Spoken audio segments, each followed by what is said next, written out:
Vandalia recipients visits. We're down home visits, that's what we're calling this. This next hour is with 1992. Where'd you get the Vandalia Award? 92. 93. You got me guessed on that. 95, I got it written down right here, 1995. Vandalia Award recipient Nat Reese.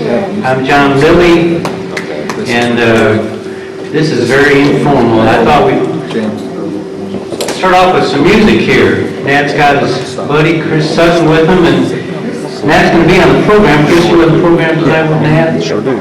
So you'll hear a formal presentation from Nat this evening in the theater, but I thought as long as he's here and he's got his music, we'd start with just a song or maybe two. What you got in mind, Nat? You heard all my music. Which one do you want? I got it here, ain't going to give it away. But whatever you want. like that? I like that one, but you do whatever you got in your mind, Rick.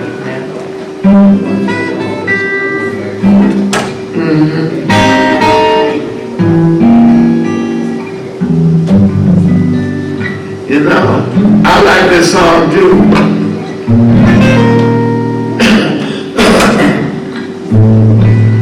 Because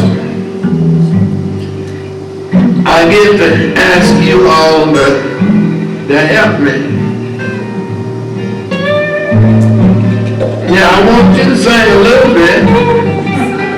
I traveled a long way to come down here to help you with your show. Yeah, this is your show, so. And I'm going to sing a verse, and this is the verse that I want you to sing with me.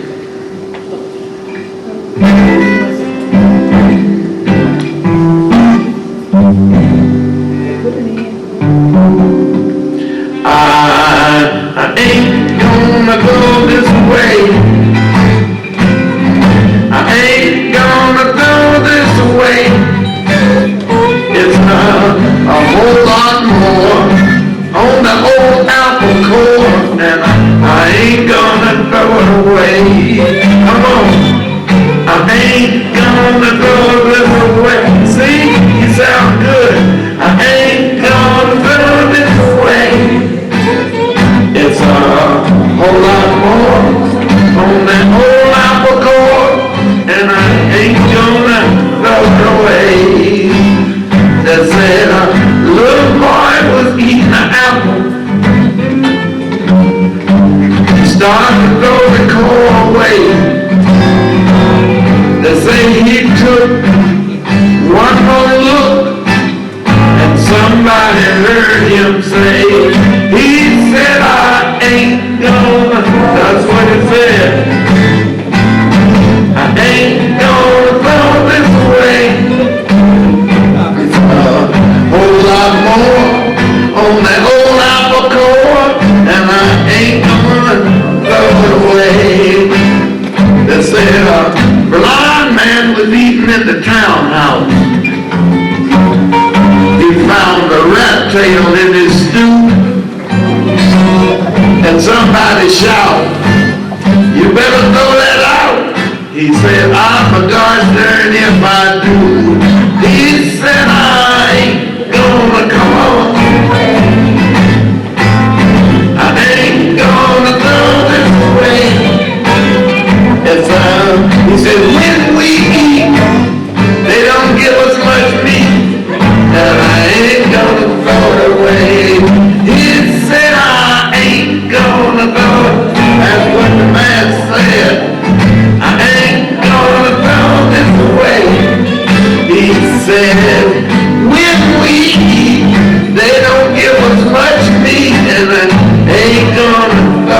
away.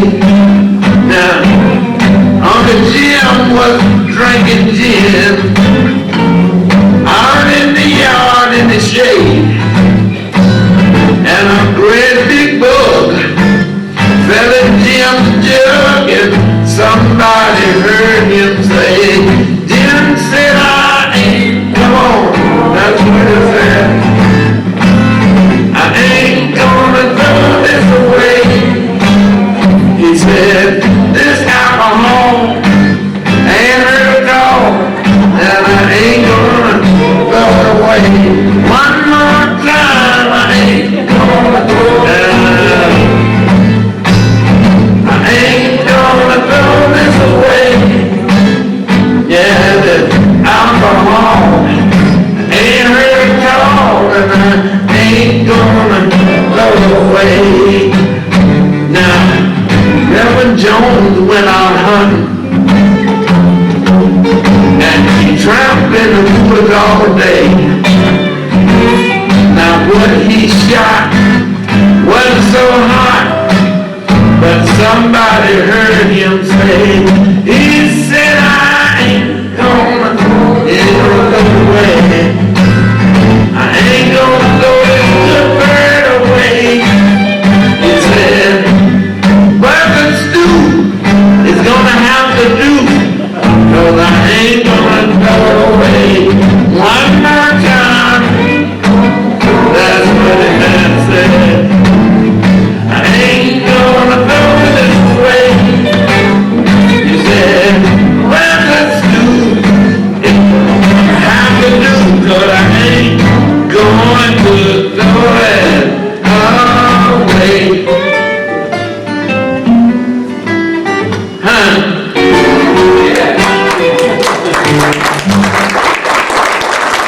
See, you sound good. You didn't know you could sing like that, did you? That's fine, Nat, that's fine. Where'd you learn that song? Well, I learned that from a friend of mine, Howard Armstrong. Oh, yeah. That came and played here at Vandalia a number of times, some years past. He passed away a couple of years ago. Why don't we talk about Howard Armstrong? And, well, Howard was born in Tennessee. And he traveled from Tennessee out into Bluefield and McDowell County and around through Wyoming County, all the places where they have the little beer joints and homebrew houses. And y'all know what I'm talking about. In always in the communities, there one house where maybe a lady's husband had an accident in the mines and couldn't work anymore, or he died.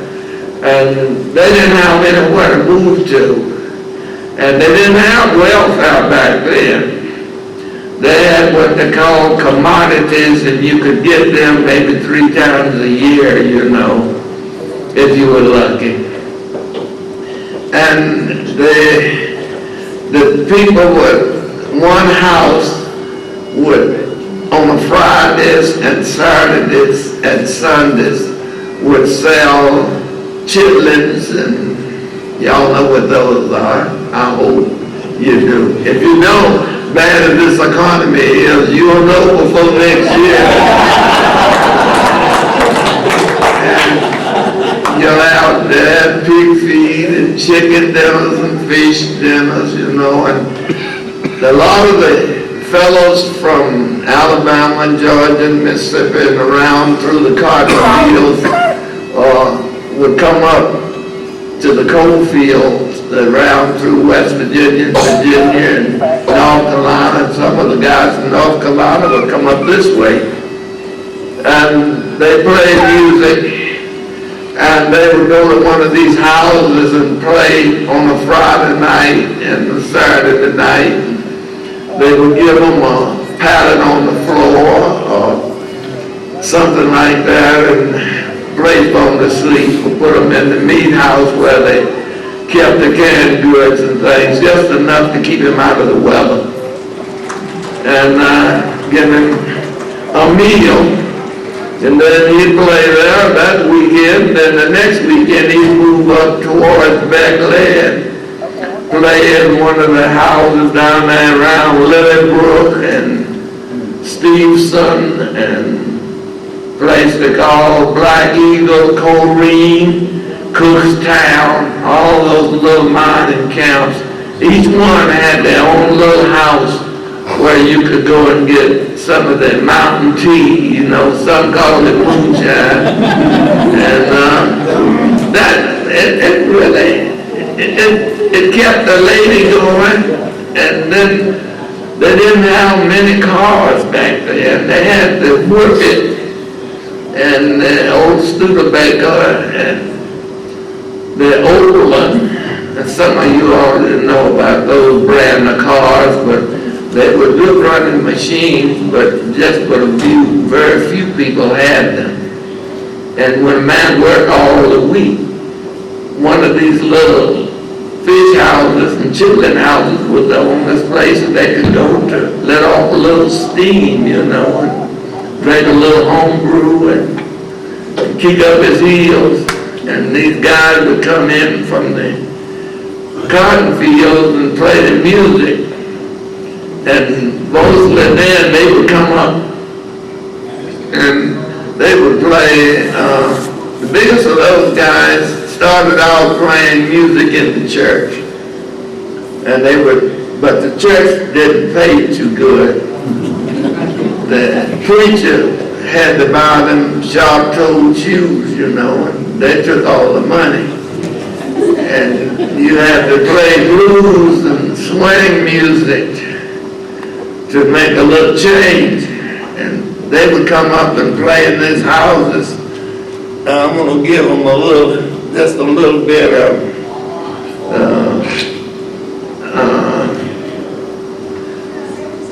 1,000 miles from nowhere.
been blind.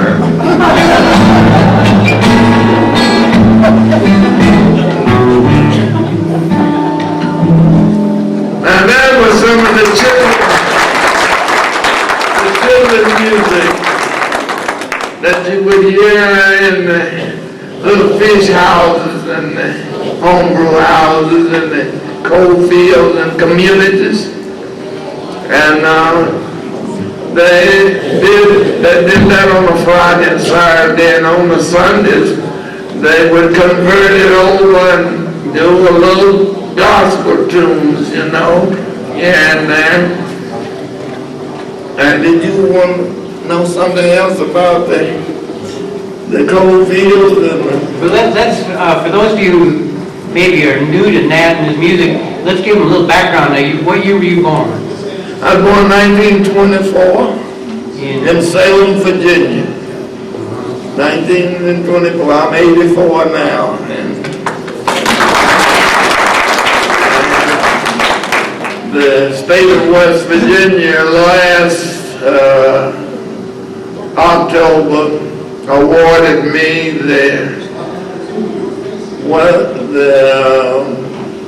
I forgot what kind of award it is.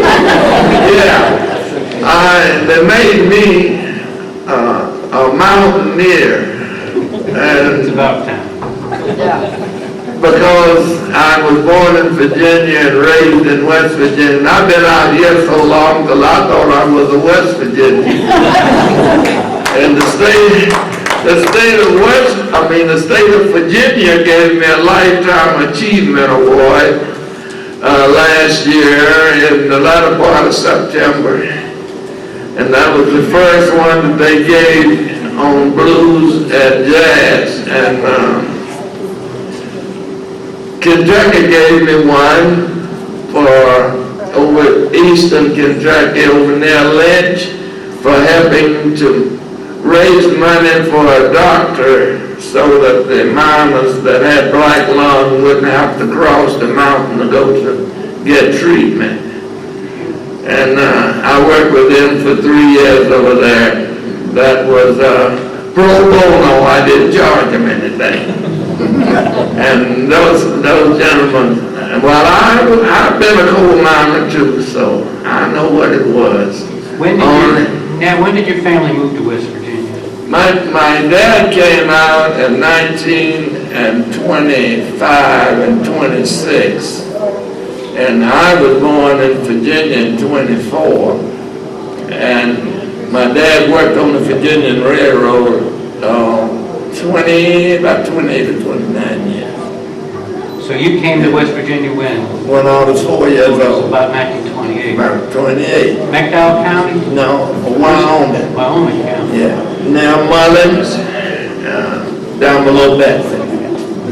So all those children houses you're talking about were in the southern coal field? That was in that southern coal field. On one side of the river, Guyan River run down between the communities. And one side was coal mining, the other side was railroading. And they had the CNO run through part of it, and the Virginian Railroad was on the other part. Then the coal mining was on the other side of the mountain. So your dad was a railroad man? He was a railroad man. Did you all kind of work for the railroad, or one special thing? He did one special. He was what they call he'll like me for this. He worked all those years there. He was a fine water man. He would prepare the steam engines so that after they pulled coal from Norfolk, Virginia into West Virginia, he would prepare them so they could pull coal and stuff back and travel back and forth. He would take care of the steam engines. Did you have a large family? Well, it was 4 of us in the family. 3, really. Dad, one boy that they adopted, he passed when I was real small. But my brother and I and my sister was the main family part, a blood kid. Was there music in your house? My dad played the guitar, and he never played much because he had to work regular every day, and, you know, he never did a lot of guitar playing. I think he quit that after he left the cotton fields in Birmingham and around through Bessemer and Selma, Alabama, and came up this way. That's where he was from. He's from. Your dad was from Alabama. My mother too. My mother was from down in Birmingham. Well, she was from Bessemer. Dad was from Birmingham. What about your mother? She played one of the old time accordions, and you know, they were. Most people give them the name of being the old Bible Belt people, you know, and that's the way we were raised. You had to go to church whether you knew what happened or what they said, and you was going away from that house. And if they asked some of the sisters or the deacons, did they go to church? And they said, no, we didn't see him. You might not have went that Sunday, but you went the next Sunday. You were the first one there. And of course, I know the one people that know me say I should have went more often. And I started out, my mother started me out with the Life is Like a Mountain Railroad. You remember that number? Well, yeah, that's great. And I forgot the words. And you made the run successful from the ground.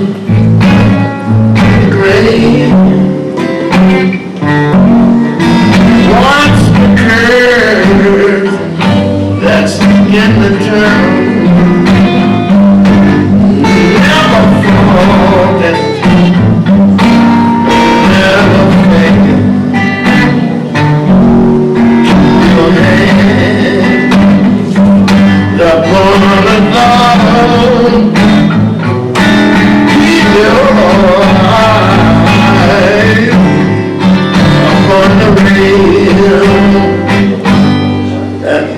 that piece just came to me while I was talking to you there.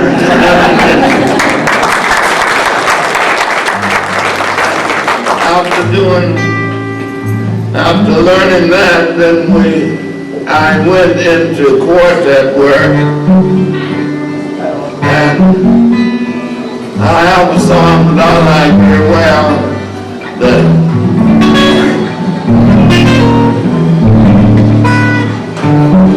Chris and I do every so often. This is the name of the CD that I have for sale. Save a seat for me. I've got a few more tears to share. I've got a few more burdens to bear. I've got a few more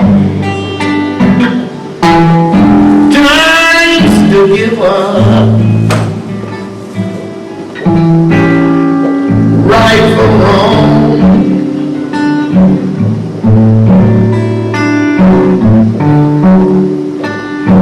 You know I keep on trusting you.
with you if you make it in the glory. People, before I do, please save a seat for me. Save a seat for me.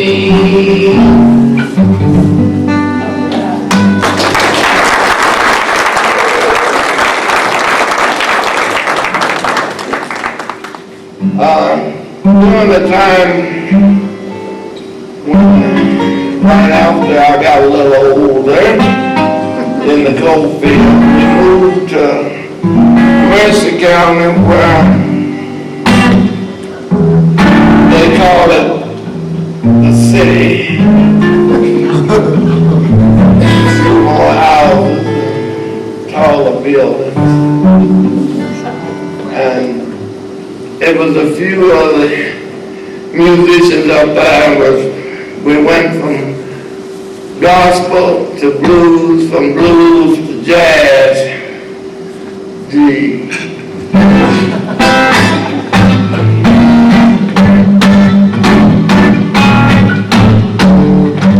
I know why I've waited.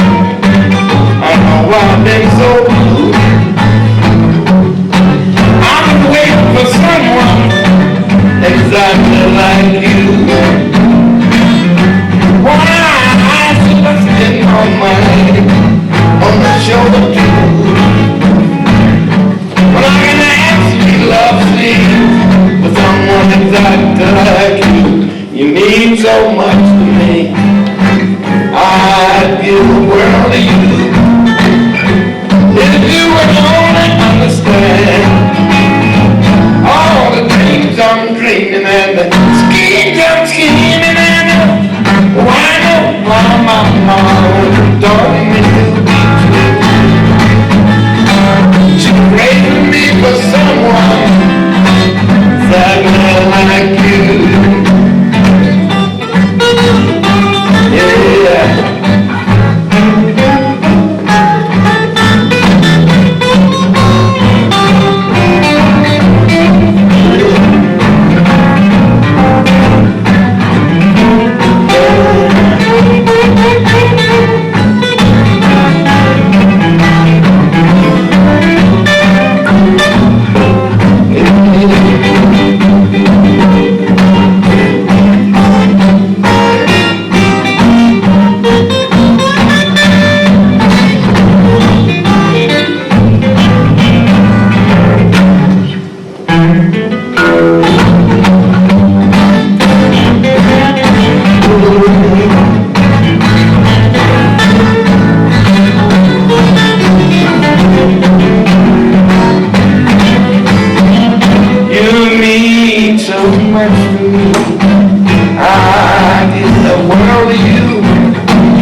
Exactly like you.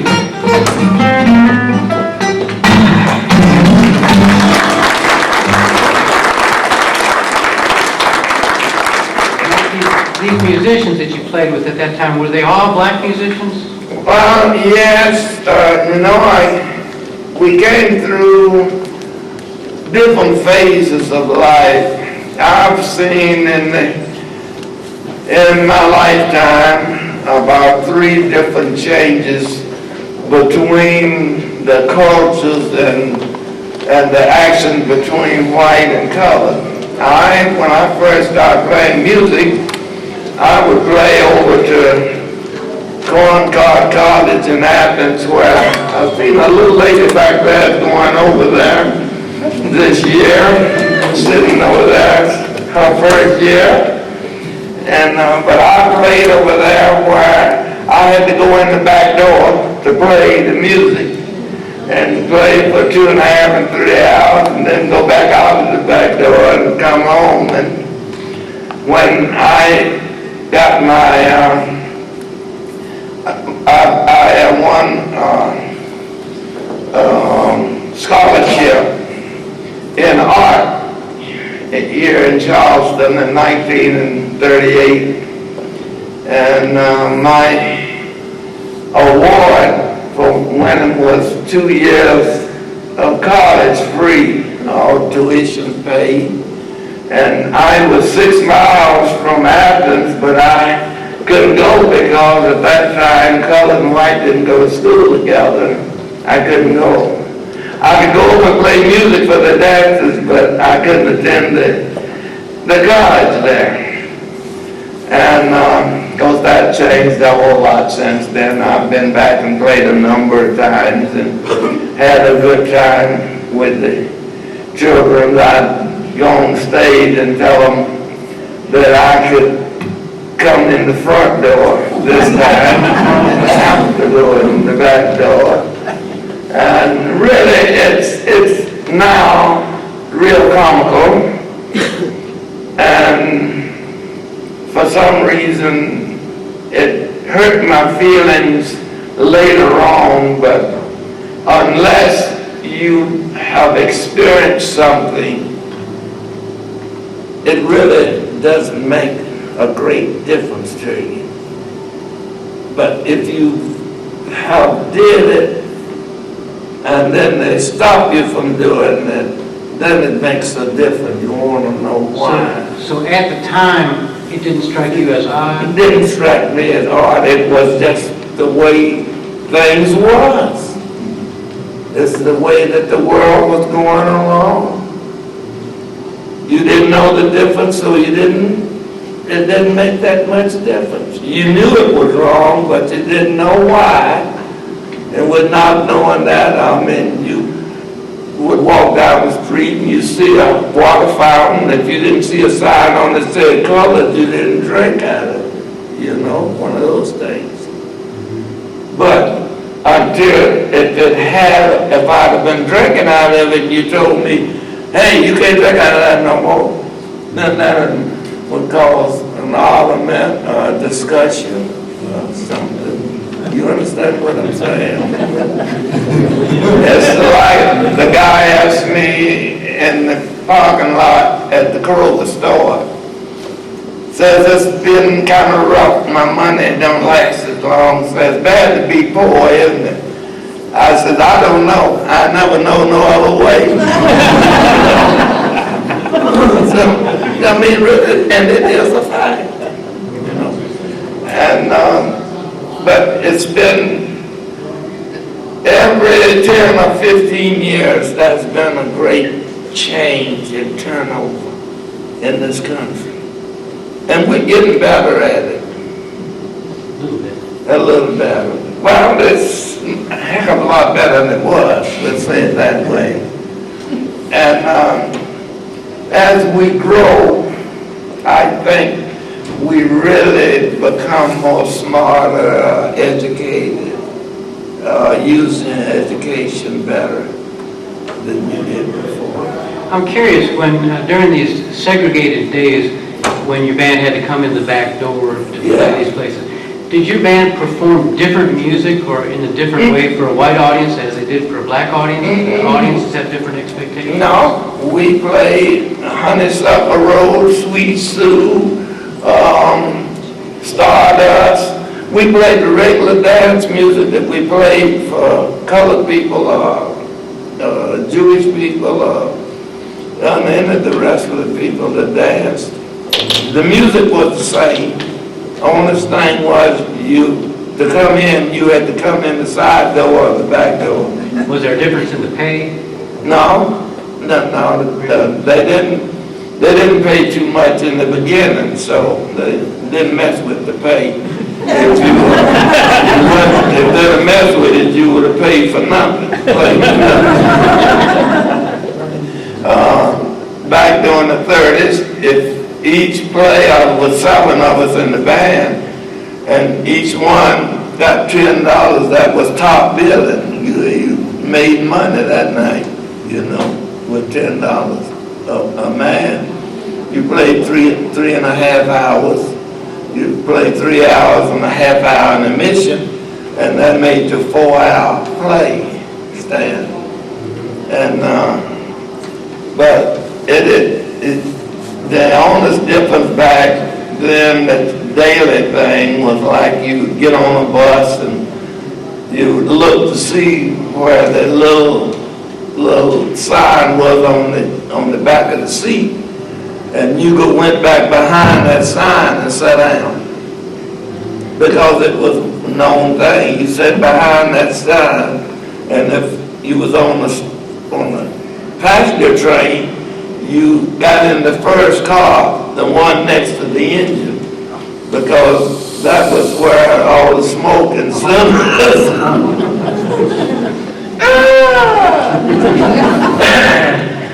Oh boy. What about the change, the time period in the 1950s and 60s when things started to change? Did that come easily down there where you lived, or was it a difficult time? I don't know. It came in smooth, like it's smooth. You know, we, as this audience knows, we have segregation on both sides of this thing. You got segregation in black communities, you got it in the white communities. You're not gonna ever get all of the people agreeing to like one person or the other person. But what really bothers me is when they teach the venom to the children. They shouldn't teach the children to hate people according to what they see, because it doesn't, what they see, a person's color is not going to change a child.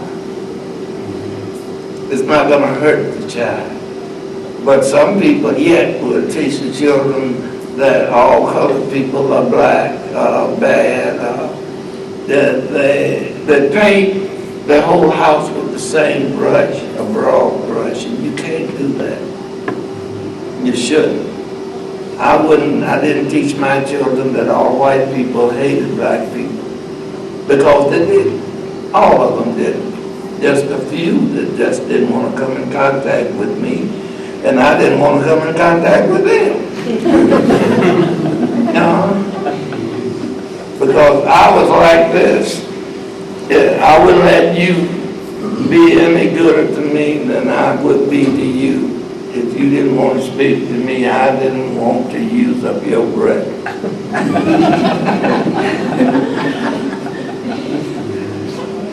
But it's changing, but it's going to take years.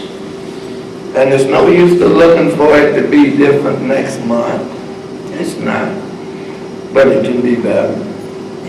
The little babies that's growing up, teach them that all people ain't the same, all people ain't bad. Now you spent years, you started to mention in the quartet music. Mm-hmm. What was your first quartet? What was it called? It was called the Harmonizing Four from Itman, West Virginia. And they would sing, they would do gospel music.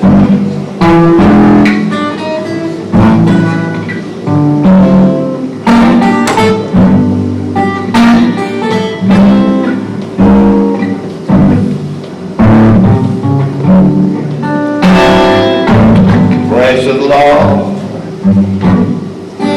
I love your name. Looking back from which I came, sometimes I'm stumbling, sometimes I'm falling, sometimes I'm alone.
When you were with this quartet, did you travel the same coal camps in southern West We Virginia? traveled coal camps, and then we'd go to Tennessee and North Carolina, Alabama, and all around. So were you a professional musician during that time? I mean, did you have another job? Well, I was going to school for years and singing in the groups. And then after you get 15 or 16 years old, you had to find some other work to do, you know. Carry coal or groceries for people in the camps. And, you know, made sure they had wood cut. A lot of people, money was strong enough to pay extra help. And it was just something for you. You work at a younger age than what the children do now. Tell us a little bit about your coal mining experience. Well, I went and got a job in the coal mine. My dad didn't know it, but I went. Then I had to hurry home after I asked for the job and got it to tell my dad what I did to keep him from hearing it from the boss, the foreman, because the foreman would ask, they wouldn't hire you without talking to your father or mother, whomever was over. So you were young. I was young. And the first job I had was shoveling coal dust at spillways where belt lines was in the mines. And on the railroad, the first job was carrying water for the workers that laid the track and put down tires for the train to be changing the rails on the track to keep them from having a wreck, you know. So you worked for the railroad I worked for railroads all in the summer and then went to school in the winter. My dad didn't make but $2.64 a day. And you can't get people to work for that now, an hour, you know. And so why would your dad disapprove of you taking a job with the mines? well, because up until this time now, it's very, very, very dangerous. The top fell back then, it still falls now, and timber crack open and split when too much weight from the mountain get on it. And same thing with railroad. And the people that work, you have some unsavory people that work around these railroads and coal jobs. A lot of them are gamblers. Well, they all drink, biggest of them drink whiskey and moonshine and stuff like that, you know. And they were trying to raise the youngsters up right and keep you away from that atmosphere, you know. Yeah. Did you ever get hurt? Yeah, I was covered up twice in Otsego mine. It took them 2 shifts to get the rock off of me. Me and another fellow was with me. He was an Italian. Both of us were covered up, and we was working side by side, and my top fell. And it took 2 shifts for them to. They had 8 or 9 people on each shift moving the rock trying to get to us. It took 16 hours before they could get us out. Did you have any broken bones? Well, I broke ribs and skint arms and knees and stuff like that, which we paid not too much attention to. But I never was hurt on the railroad that bad. So when you went to school, you studied art, is that right? A lot of people don't know, but Nat's a very accomplished painter. And didn't you make a living for a while as a sign painter? Sign painter, yeah, I did. All through the city in Princeton, I did sales for Piggly Wigglies, A&P, Kroger, all the little butcher shops that you go in morning before the people begin to shop, you go and paint hog heads on windows. 3 pounds for 39 cents. 50 cents a piece per feet. That's what they are now. But back then, you could get 4 feet for 50 cents. And sometimes you could get some of the leg with your feet. Yeah. Do you still do any painting, just for your own pleasure? Yeah, I'm starting back in now. Mrs. Meehan there, that's a accomplished painter right there. This lady here that's been helping me with my music for about 6 or 7 years now. She's an accomplished painter. And I'm starting back in. I sold paintings for years. Now I'm going back and doing it again. I'm coming off the road playing music a lot. Well, we only have a few more minutes, and since we have so many people here, I wondered if maybe there's any questions for Nat. Anybody have anything they're itching to ask Nat while we have a chance here? Any requests? Did Nat ever meet Ray Charles? Did you ever meet Ray Charles? Yes. Tell us about that. Well, what much to say. I got close to him and he felt my hand. We shook hands. And then he went up and put his hands on each side of my face and felt it. And he said, "Oh yeah, you one of them little roustabouts." And Archie Brownlee sung gospel. He's the one that I learned that Save a Seat for Me from. He's the gospel singer. He dropped dead. In Louisiana, 1956. They all felt your face and they could tell you from other people just from your features. And well, you had a good time with them. You play cards, you always lost because the cards were braille. They got little holes in them, you know, and they would feel them little holes, and they knew what cards they dealt you. You would never win. And I mean, he was blind, but you couldn't win. Yeah. So during your early days, the coal fields were a different world than they are today. They were very prosperous. Yeah, they were. Oh my God, yes. They all in Mullins, around through Beckley. A lot of people from Glen White and around over near Beckley.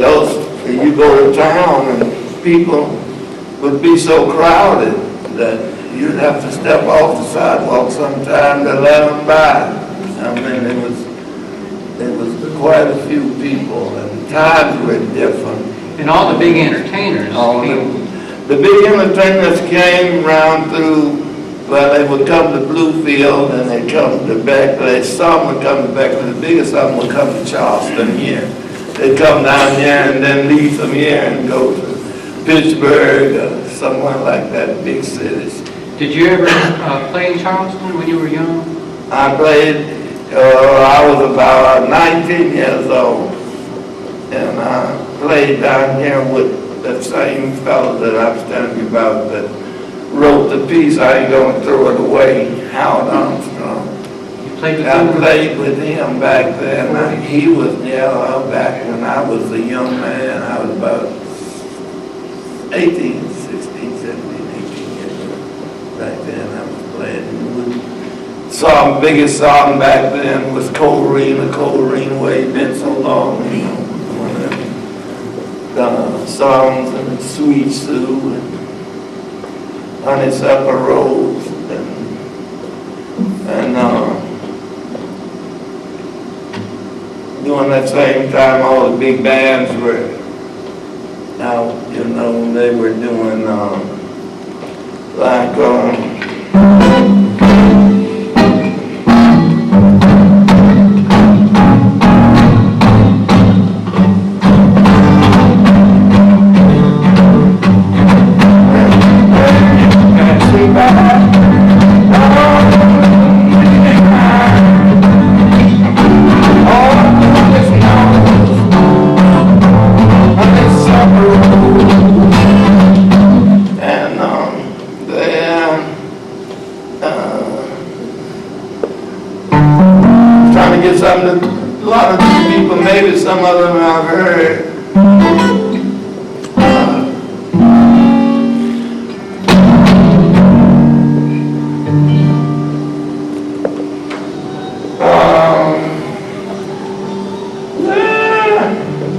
This is what happens to you when you get old, people.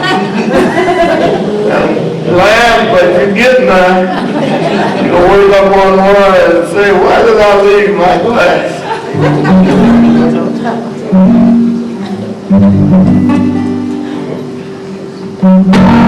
Get your hat, get your coat.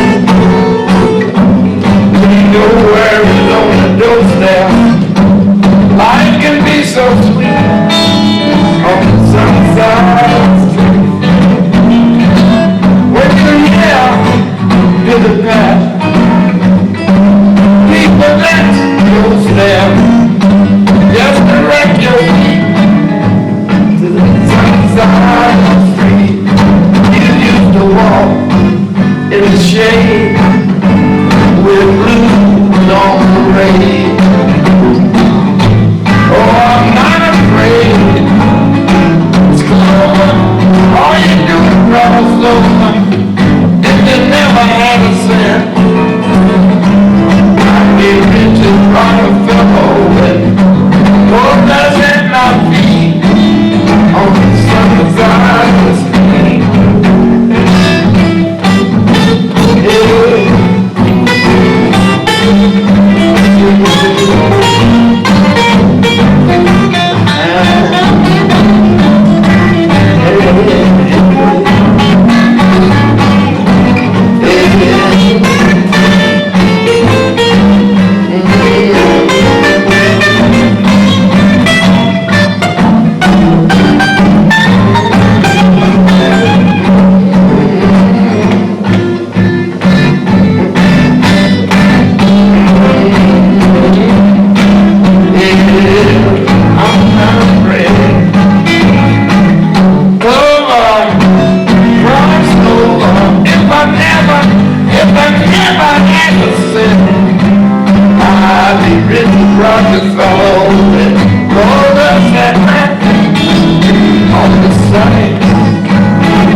Nat Reese.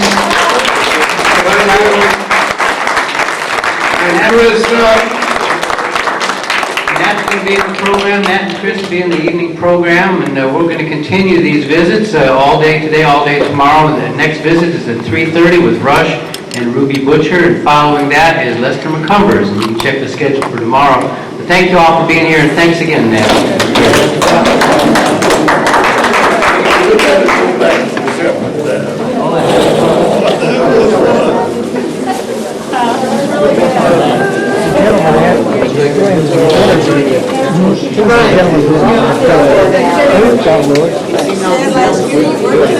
I'm so glad you did.